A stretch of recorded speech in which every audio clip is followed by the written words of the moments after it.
the most advanced and most expensive aircraft in world history. It became a legend before it even rolled off the production line. With its state-of-the-art technology and shrouded by a mantle of stealth, it can go into harm's way, deliver 40,000 pounds of conventional or nuclear bombs, and is almost undetectable by any radar. For years, this awesome deliverer of death has been shrouded under a cloak of secrecy. It is the B-2 stealth bomber. We have the capability to strike targets literally worldwide within hours of being told to strike them, and strike them very precisely.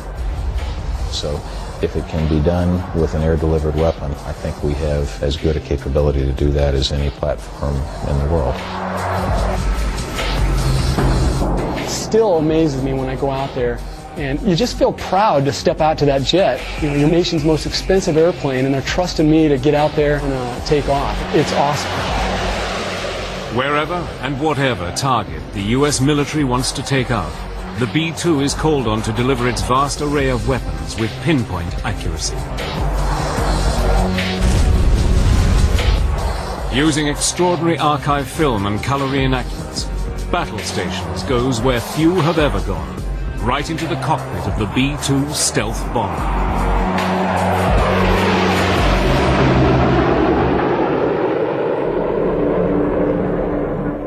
On a cold spring morning on March the 24th, 1999, in the skies over Yugoslavia, two B-2 stealth bombers are about to penetrate enemy airspace for the first time.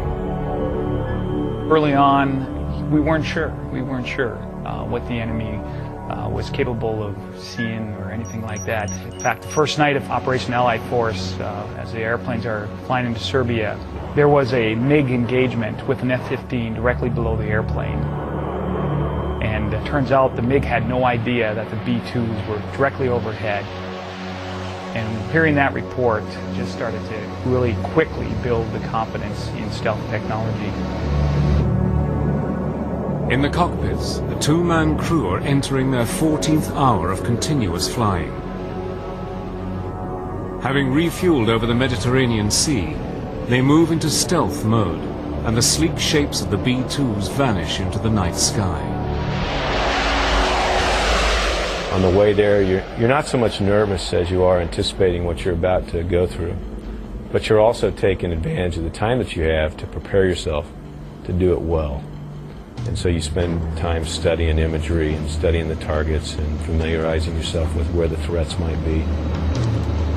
The two B-2s separate, one above the other, and climbing to combat altitude, begin their carefully choreographed bomb runs.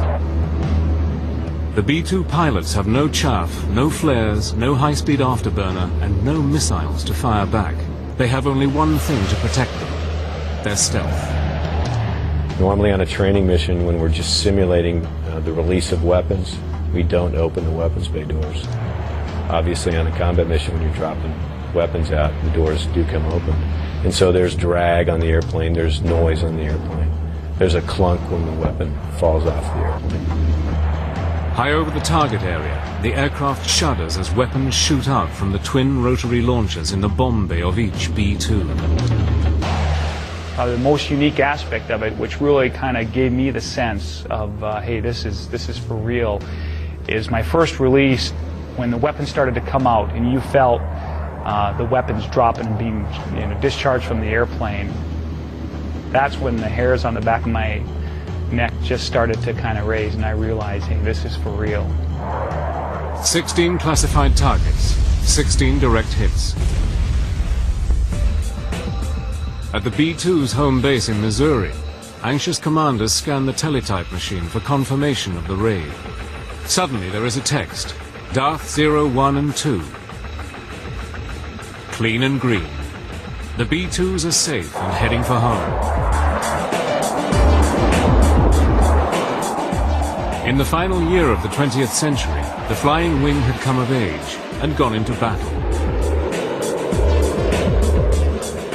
But nearly 100 years earlier, men had dreamed that the Flying Wing was the future of flight and the future of war.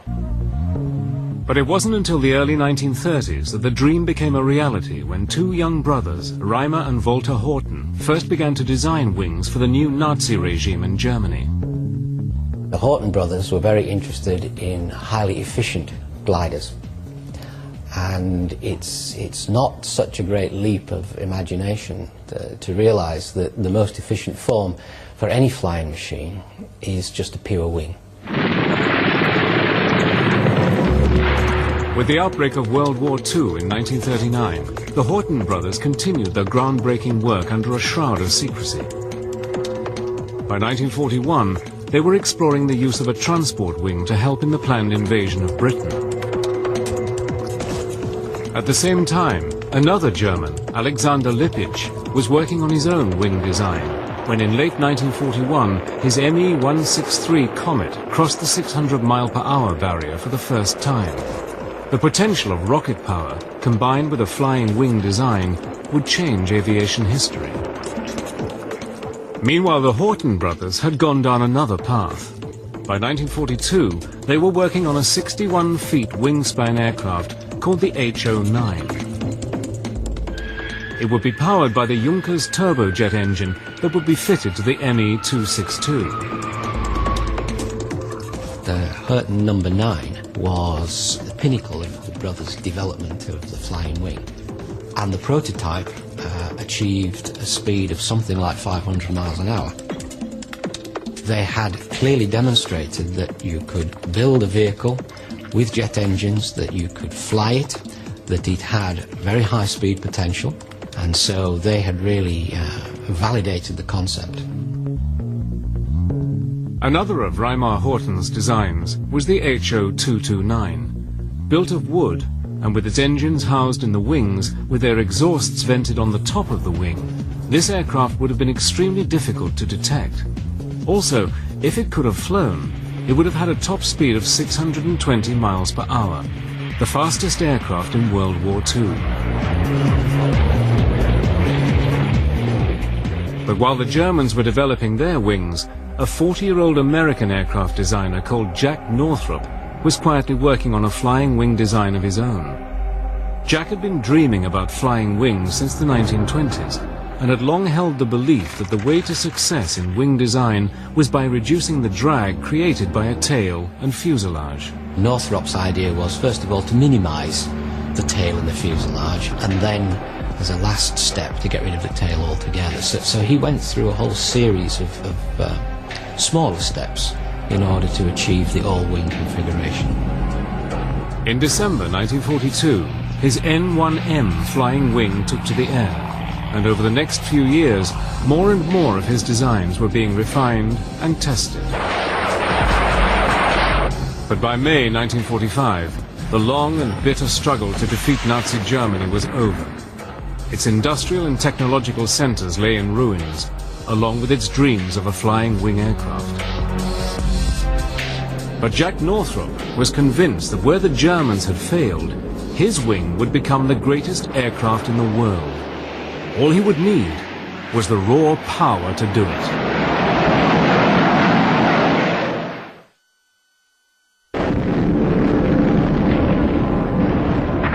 May 1945. Nazi Germany was smashed into submission, and with it went its hopes and dreams of building a flying wing aircraft. But while post-war America continued to build conventional aircraft such as the B-29, one man pursued his vision. In 1946, Jack Northrop tested his massive 400-mile-per-hour XB-35 flying wing. Powered by 4 turboprop engines, this aircraft was seen by some as the bomber of the future. This was where Northrop's vision really started to take shape, because the XB-35 had a wingspan of about 60 meters. This is a big airplane, even by today's standards. Its problem was that whilst its top speed was about 400 miles an hour, its speed in long-range cruise was only 185 miles an hour. Northrop met this challenge when in 1947 he introduced his new YB-49. Powered by 8 Allison jet engines, this 172-feet wingspan Goliath was capable of flying at over 500 miles per hour at a ceiling of 40,000 feet. Jack Northrop had taken the American Flying Wing off the design boards and into the air. Now, a preview of the Flying Wing transport of tomorrow. Jack Northrop's vision for his flying wing was not just as a bomber. He also saw it as a passenger aircraft. Because the wing could carry far greater loads than conventional aircraft, his airliner would be capable of carrying 80 passengers with an observation lounge and an ability to fly across America in 4 hours. But the YB-49's days were numbered. Although years ahead of its time, it was incredibly difficult to fly, and without computers to help control it, the US Air Force felt that as a bomber, it was too unstable and dangerous. In late 1949, and in an unprecedented decision, the US government ordered that all Northrop's YB-49s were to be destroyed. The flying wing looked destined to be confined to just a footnote in history. From the Air Force's point of view, I don't think you could quibble with the decision they made on the day, given the vehicles that were on the table in front of them. But the destruction of the first flying wing came at a perilous time in history. Relationships between East and West were rapidly deteriorating, and the Cold War was heating up. The world was entering a new era of nuclear power and nuclear testing. The Soviet Union had built up a huge arsenal of weapons, and the West responded. In a policy that was known as MAD, Mutually Assured Destruction, the heavy bomber was seen as the first line of attack. SAC, Strategic Air Command, put into place a global system called Operation Chrome Dome, in which massive B-52s would constantly patrol the Earth, ready at a moment's notice to fly to any target deep within the Soviet Union and attack. But SAC was also alarmed at the Soviet Union's new improved radar and SAMs, surface-to-air missiles. SAC was determined not to let its giant B-52 bomber fleet become sitting targets for the Soviet Union. It became apparent that any bomber aircraft that had to penetrate Soviet airspace was going to have to run a layered gauntlet of air defense missiles that could shoot down aircraft no matter how high or how low they were flying. The only way to evade Soviet air defense missiles was to fly so high that you're never going to hit a target with your bomb. What the US needed was an aircraft that could evade the Soviet defense system, fly to its target, deliver its weapons, and bring its crew safely home, all under the cloak of invisibility. But to do this meant a complete rethink on designing and constructing aircraft. Every aircraft has what is called its radar cross-section. When an electromagnetic radar beam hits an aircraft, it bounces off anything that is large or pronounced, such as engines, straight wings, or cockpits. The radar operator sees all this information coming back and can determine the size, height, and direction of an aircraft. This is known as the aircraft's radar signature. But if you can deny this information to the enemy's radar, then the plane will become almost invisible. The mantle that will shroud the aircraft from its pursuers has a new name: stealth. During the mid-1970s, the US government put out a top-secret tender to selected aircraft manufacturers. Their objective was to come up with a feasible design for an advanced technology bomber, capable of long range, high payload, and low observability. By some strange irony, the winner was Northrop's. 30 years after seeing the destruction of their fleet of YB-49s, Northrop's were back in the flying wing business. During the early 1980s, Northrop worked on designs for their stealthy bomber. The entire project was buried deep within the highly classified and ultra-secret Black program. At the time, the US Black program was so secret that even those who knew about it were forbidden from ever acknowledging its existence. Even Congress was denied the knowledge of what or where money was being spent. The Soviet Union was carefully examining things like American technical journals and the American defense budget so that they would know what threats they'd have to deal with in the upcoming years. And in order not to have this very nifty new bit of stealth technology apparent to the Soviets just by picking up the annual published defense budget, they had to make it what's called a black program. With costs rising higher and higher, Northrop and its partners worked against the clock. Originally, the contract had been clear in its requirement. Build a heavy bomber that could never be seen by enemy radar. The solution, like the aircraft they were developing, seemed impossible.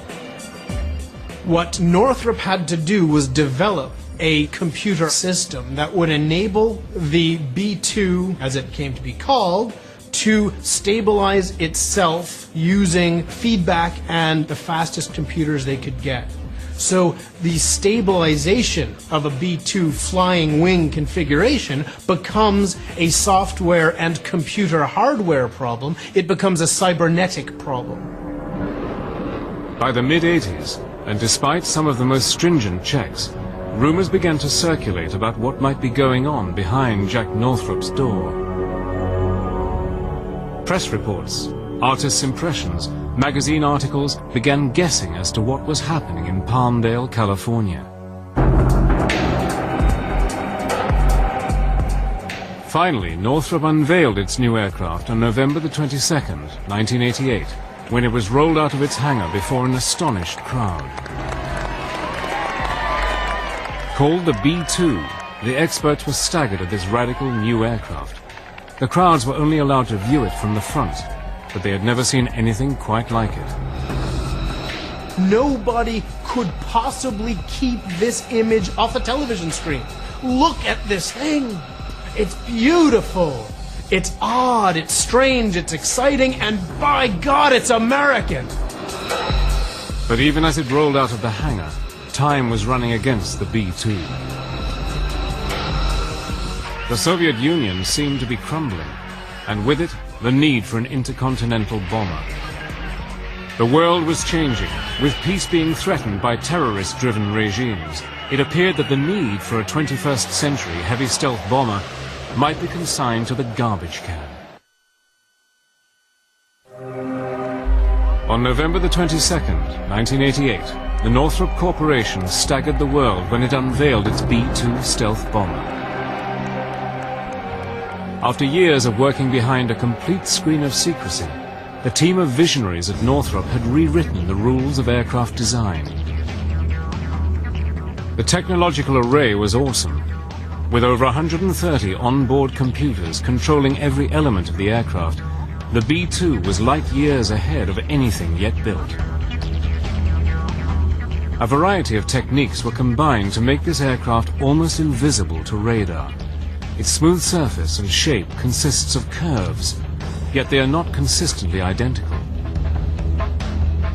The aircraft appears to continually change shape from whatever angle it is viewed, thereby confusing the radar, and whatever beams lock onto it are either reflected into outer space or are reduced and dissipated. Coated with RAM, radar-absorbent materials such as carbon fiber composites and top-secret reflective paint further reduces its detection from the enemy. Finally, its electronic countermeasures, such as jamming an enemy's radar, makes this aircraft almost undetectable. In fact, the B-2's radar cross-section is 1,000 times less than that of the B-52. If you take a really big aircraft, but make it essentially really flat, then when radar looks at it, instead of seeing a big round thing flying towards them, it'll just have a sort of pancake. It's like seeing the edge of a knife. When the B-2 made its maiden flight on July the 17th, 1989, it flew every bit as good as it looked. The B-2 has a 172-foot wingspan, is 69 feet long and 17 feet high. Weighing in at nearly 154,000 pounds empty and 375,000 loaded, it is a monster. Approximately 80% of its structure is made of carbon fiber composite, lighter than aluminium, stronger than steel. Its 4 low-noise General Electric F118 engines each provide almost 19,000 pounds of thrust. They have special exhaust vents on the top of the wings, which, when its hot gases are mixed with cooler air, make it almost undetectable to heat-seeking sounds. With a top speed of about 680 miles per hour and a service ceiling of 50,000 feet, this massive aircraft can also fly approximately 6,000 miles without refueling. No target anywhere in the world is safe from its weapons. And the amount of weapons it can carry is awesome. 40,000 pounds of conventional, laser-guided, or nuclear bombs and missiles. The airplane can carry a variety of weapons, almost anything in the Air Force inventory. Our primary weapons, though, are the guided munitions. Our bread and butter is the GPS-aided JDAM, the Joint Direct Attack Munition. We can carry that in several flavors. The 2,000 pound is the most common. We do have the 5,000 pound GPS-aided munition. We have a few of those left, and we're getting some more. And we can carry some standoff guided munitions, the Joint Standoff Weapon, the JSOW. By the 1990s, the top-secret B-2 began to enter service, but it would take on a completely different role than planned as an answer to Soviet aggression. The Soviet Union finally crumbled in December 1991, and with the collapse of the Iron Curtain, the new B-2 had an uncertain future. Originally, 132 B-2s were to have been built, but Congress wanted cutbacks, and with the B-2 costing almost $2 billion each, something had to go. It was decided that only 21 B-2s would be built. The B-2 is designed to penetrate the airspace of the Soviet Union undetected. Once the Soviet Union is no longer there, you don't need a big fleet of bombers designed to deliver nuclear weapons to a state that doesn't exist anymore. As the B-2s began to come off the production line, with them came a new breed of aviator. Based at Whiteman Air Force Base in Missouri, the B-2 squadrons became home and schoolhouse for all crews who would fly the very latest in bomber technology. But the first hurdle many must cross is the initial impression of this secret aircraft.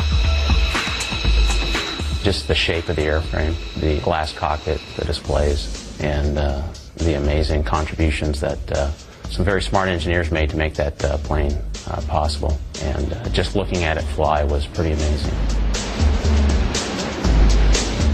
It's just an incredible marvel to see something of such an unorthodox shape. It's almost an eerie sense of awe that you get when you see that aircraft flying. And I hear this kind of high-pitched whistling sound, and I stop, and I kind of drive closer to the flight line there, and out of like the shadows around the corner of those docks, I just see lights flashing. And I was like, what in the world is that? And it gets closer, and that was my first actual glimpse of a B-2. At the Air Force Academy, I'd seen flyovers, but nothing like that, and not that feeling like I have arrived. It was pretty cool. And to be part of the B-2 program requires an elite caliber of pilot. We look for aviators who have proven that they are among the best aviators we have in our Air Force. And then we spend a lot of time training them to understand the stresses of long-duration flight, to be able, as a two-person crew, to operate in that tactical environment and to respond to the kinds of taskings that we get. Most of the pilots that fly the B-2 are unique in their own regard. You have to have somewhat of the thirsting desire to come fly an advanced weapon system like the B-2, but you also have to have the desire to fly extremely long missions anywhere on the planet. So that in itself, the mission provides or presents a unique challenge to most pilots, and some people just don't like that. Every potential B-2 pilot who is selected is vetted and tested before he or she can get behind the controls of this highly secret aircraft. With over 130 computers on board, only the best of the best fit the bill. The B-2 is a very intellectual airplane. It's a very brainy airplane. So you have to be really good at remembering what page in the computer everything is on. So if I want to change this, where do I go in the computer to change it? B-2 training is longer than a lot of other aircraft. Now, most of us come from other airplanes. I came from a fighter. We've got guys here from cargo planes and tankers and trainers and other bombers. But really what the training is melding all of that experience into now how do you employ a low observable stealth aircraft that happens to, oh, by the way, cost $2 billion. With the price in mind, a large part of the training involves the use of the simulator, or SIMS. The student spends months getting to grips with this top-secret copy of a B-2 cockpit, learning every computer program, knob, button, and switch before they're allowed to fly the most classified, sophisticated, and expensive aircraft in the world. Obviously, this airplane is possible because of the computer technologies developed in the late 70s and early 80s. But the computers are only as good as the operators. As they say, garbage in, garbage out. So if you don't properly program the computers on the jet, or if you don't properly integrate with them while you're airborne, you may run into some trouble. But the human interface is really what makes it effective and deadly. During the entire academic course, it's peppered with sims. They range from 2-hour sims to 4-hour sims. The 2-hour sims are really just so you can get used to pushing all the buttons there are to push. The 4-hour sims are more logically sequenced as a flight, where you take off, you go practice airfielding in the sim, and then you practice some bombing runs, and then come back and you do approaches. So they give you a good building block on the aircraft before you move into actually what your job is, so that you have a sound knowledge as a pilot about the plane first, and then you go and become a warrior. It's pretty cool. Because the simulator is so intensive and realistic, and because the B-2 is a global warrior, the crews are trained to stay in one for as long as an actual mission might last. Those first simulators are all 4-5-hour sims. You eventually do a 24-hour simulator, and you really get to know what it is like, what flying the B-2 is about. It is not about getting out there, yanking and banking, sweating, pulling G's. It's about capably managing the systems to most efficiently drop on the targets that you've been assigned, and then bring the jet home safely. You know, I'm not going to end up with the bill, but Uncle Sam is if something happens, and you want to be the best steward of this resource that you can. But sometimes pushing that resource in a simulator can also mean pushing yourself to the limit. We flew a simulator for 44.4 hours, and I believe at the time it was a U.S. record for a simulator flight. We actually stayed inside the compartment for the entire 44 hours and conducted our training as if we were really on a combat mission. It's a very important part of our combat capability at White Moon, and so it was excellent training for that. After spending months of practice in the simulator, the students will finally get their chance to actually fly a B-2.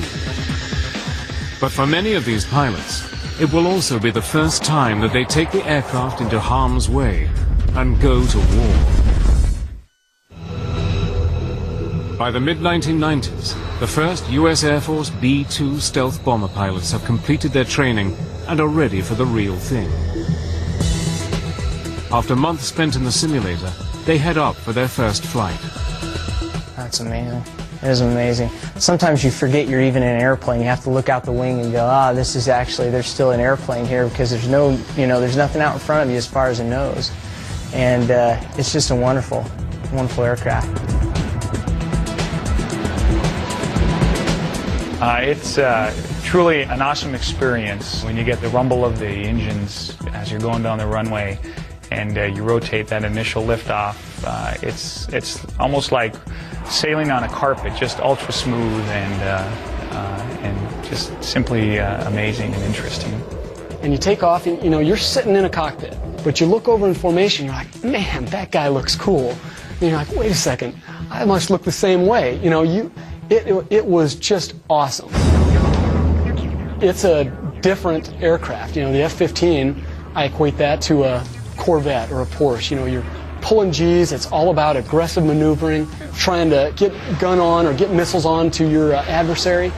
And the B-2 I'll equate more to like a Cadillac or a Lexus. It's very smooth, but it has incredible systems, incredible capabilities. Those that do graduate to the flight deck of a B-2 know that they have achieved something that very few people in the world can aspire to. I'm number 322 of the people that have ever flown in this plane, and that includes distinguished visitors and all those folks. So it's kind of a milestone, because we only train 4 people every 3 or 4 months. So it was quite an honor. It just seemed like a dream come true. I think what makes the best B-2 pilot around here is a sense of teamwork, because I can't go out there and do the job by myself. A 36-hour combat mission, you cannot do it by yourself physically. It's nearly impossible. There's got to be a guy out there that I trust. You know, the guys here are really the cream of the crop. As the 1990s drew to a close, the 21 B-2s had established themselves as one of the most cohesive and efficient bomber squadrons in the U.S. Air Force. They had honed their skills to pass all tests asked of them, but they had not been tested in battle. If you are going to pay for it, it does you no good to keep it parked in a shed. And if you have an operational requirement to put ordnance on a target, why not use it? But in March 1999, everything changed. As part of the NATO peacekeeping force, the B-2s attacked highly classified strategic targets within the former Yugoslavia.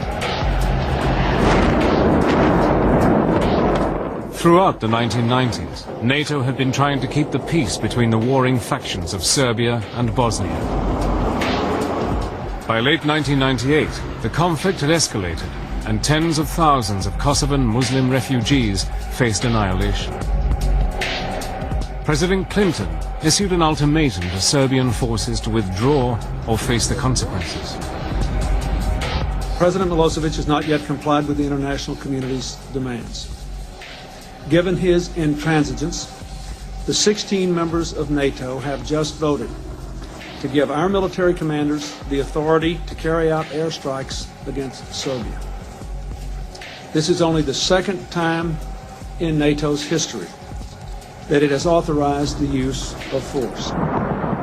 The Serbs rejected the ultimatum, and Operation Allied Force began. To halt the fighting, targets were chosen that had either military or communication significance. Throughout Operation Allied Force, the B-2s conducted 45 sorties, often in weather that other Allied aircraft could not fly in, and produced incredible target hit rates. The B-2, if proof was ever needed, had come of age as the most awesome bomber in history. B-2s from Whiteman flew less than 1% of the total missions, but dropped 11% of the bombs. But its role as a peacekeeper was about to change with the start of the 21st century, when the B-2 bombers were amongst the first to lead the fight against terrorism. From 9/11 onwards, in Operation Enduring Freedom, the stealth bomber was hurled against the Taliban forces of Afghanistan. When Enduring Freedom came along after the September 11th attacks, we were told we were probably going to go to strike targets, and we knew that the B-2 was going to be used in the first few nights, and those sorties turned out to be some of the longest combat sorties in history. The secret flights to Afghanistan could be anything from 35 to 40 hours in duration, and because of the mission's length, the B-2s were refueled in the air up to 6 times, a procedure that many of its former fighter pilots found demanding.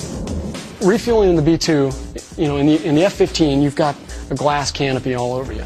And so you see the tanker in front of you, and you see the boom coming down your left side, and you focus your mirrors so that you see where that boom is plugging into the jet. And you've got great peripheral vision. In the B-2, he plugs you about 20 feet back from the nose of your aircraft. So what I'm seeing, you know, as I drive up to the tanker, sure, I'm seeing the boom, but as it crosses basically past the canopy bow, all I'm seeing is the belly of the tanker and his wings. So you are now relying on the lights, you're relying on the boomer who's up there giving you those light signals, telling you forward, aft, down, up. It is at night or in the weather I think it's one of the most difficult things we do. F-16, you may take 7,000 or 8,000 pounds of gas, whereas in this airplane I've taken 110,000 pounds of gas all in one time, so obviously you're there a lot longer. The sheer length of these missions put a strain on the physical and mental endurance of these pilots, and for many of the crews, a novel way to sleep was found. We ended up going down to the local Walmart store and purchasing Chase loungers, and we ended up laying those out, elevating ourselves 6 to 12 inches above the floor, and it also just caused the vibrations that you normally sleeping on the floor would feel to just kind of be mitigated, and allowed you to get what we called power naps. We kind of learned that if you can get yourself in a normal circadian rhythm cycle, sleep cycle of about 3 to 4 hours, you would find yourself well rested for the next 6 to 8 hours, and that really helped us overcome the fatigue factor of flying those long duration missions. And the B-2's designers had not forgotten the other essential needs of pilots on 30-plus hour missions. Luckily, they had the foresight when they were building the airplane to put in a porta potty, very similar to what you'd find on a camper. It sits behind the seats, and that gets well used on a 35-hour sortie. But it was in 2003, during Operation Iraqi Freedom, that the B-2s were put to their strongest test. During Operation Iraqi Freedom, they attacked some of the most heavily defended targets in the world. Operating under extreme secrecy, they left their home base in Missouri and set course for Iraq. But despite the intense secrecy, innocent patriotism almost gave the game away. Well, we are basically over the eastern part of Illinois, and we hear Chicago Center, "Hey, United Flight so-and-so, if you look out your left window, there's 4 B-2s, and I think they're going to Iraq." And all that's like, no! You love the patriotism, but the one thing we have is stealth. We got nothing else. Once clear of any civilian air traffic control, the B-2s raced towards their designated targets. It was game on, and the only control they then had was from their military commanders, ready at a second's notice to change their attack coordinates. As we press toward the Iraqi border, we have on board our aircraft basically laptop computers. And these laptop computers get this satellite communication, and basically you hear, ding, you've got mail. You look on there and I see they wanted to change a target set. So now you have to go into your computer, hand jam the things you want to do, basically cancel that target. And then when I was about 2 minutes outside of Baghdad, I got another message. It said, well, we've got a new target for you. It's this airfield that we want you to strike. Now you're busy punching in, wearing out your finger, punching in the coordinates to the targets, figuring out if you need to take a radar shot of it. But for all their high-tech weaponry systems, the final run to the target for these B-2 pilots was the same as for any warrior going into battle.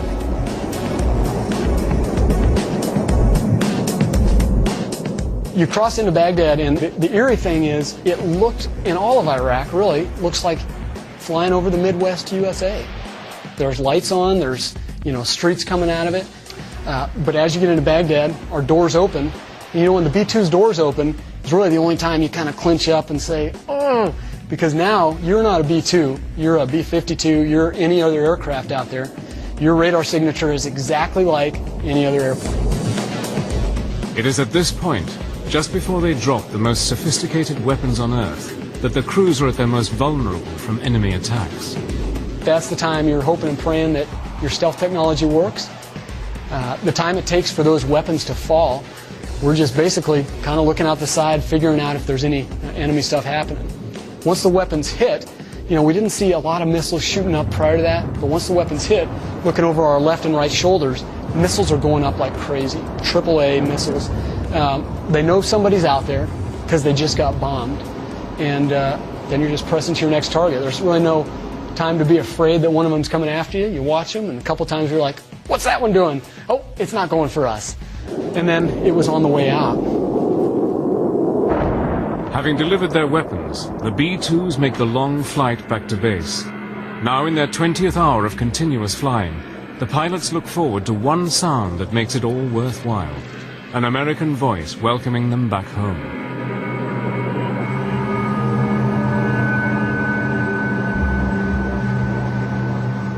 tell you the greatest sound I think my ears will ever hear. We were about 150 miles or 200 miles off the coast of New York. And across the radio, after all day hearing foreign controllers, we hear, "Stealth 3-1, is that you? This New York Center." And we're like, "Oh!" You know, somebody who likes us, somebody who's friendly to us. You know, we're home. So we asked Center if we could be vectored over Manhattan, basically over the site of the World Trade Center, Statue of Liberty. And what an awesome sight. And I'll tell you right now, I've got goosebumps right now thinking about it. Looking down our wings at our stealth bombers in formation there over New York Center at the site of a tragedy from a couple years prior, knowing that you've been sent out by your nation to do something. You went out and did your best. You took care of the job you were at least asked to do. And now you're back on friendly soil. In today's modern digital battlefield, all units can be controlled and directed from a central area or command post. From anywhere in the world, military planners can see an overview of a fast-changing scenario, and at a moment's notice, a target can be changed, a new course set into the computers, and weapons headings and destinations changed at the click of a computer key. At the forefront of this technology is the B-2. It's actually leading edge, and we now have the capability of doing secret or TS, essentially Microsoft email in the aircraft, as well as global worldwide communications with the voice SAT systems. It's unique. Included within this digital battlefield is the B-2's capability as a nuclear strike platform, a responsibility that the B-2 crews are acutely aware of. We don't fly around on our training missions with real nuclear weapons on board. We just don't do that for surety and safety reasons. But we train to that capability, and there's a big difference between operating with conventional weapons and nuclear weapons. I'd say for all the B-2 pilots, that's the last thing you hope for, is a sortie to go drop nuclear weapons. Really, you want to be trained in it, but you want to be so well trained that the enemy knows you'll use them, and so you never have to use them. The B-2 is the cutting edge of technological warfare. Its ability to use stealth and its enormous range to reach any target unchallenged is second to none. In a network-enabled world, having a platform with that longer range, that is that hard to detect, and that can deliver a precision-guided munition onto a target, can be a nice golf club to have in the golf bag. So certain of its contribution to modern conflicts, the US Air Force has the B-2 on its books until 2040. A belief that this 21st century warrior will be more than capable of delivering weapons of the future against enemies not yet known. There are weapons that haven't even been envisioned yet that I'm sure we'll be able to carry on this airplane 20 years from now. I think the things that you'll hear in 2040, if that's the date, of the announcement of what it did when it lived, has yet to be written. Every day I go out there and fly it, it's a challenge. And sometimes I just have to sit back and go, wow, I can't believe I'm flying a B-2. Because you're just busy and you're having a good time. It's a wonderful, wonderful job. I'd pay to do this.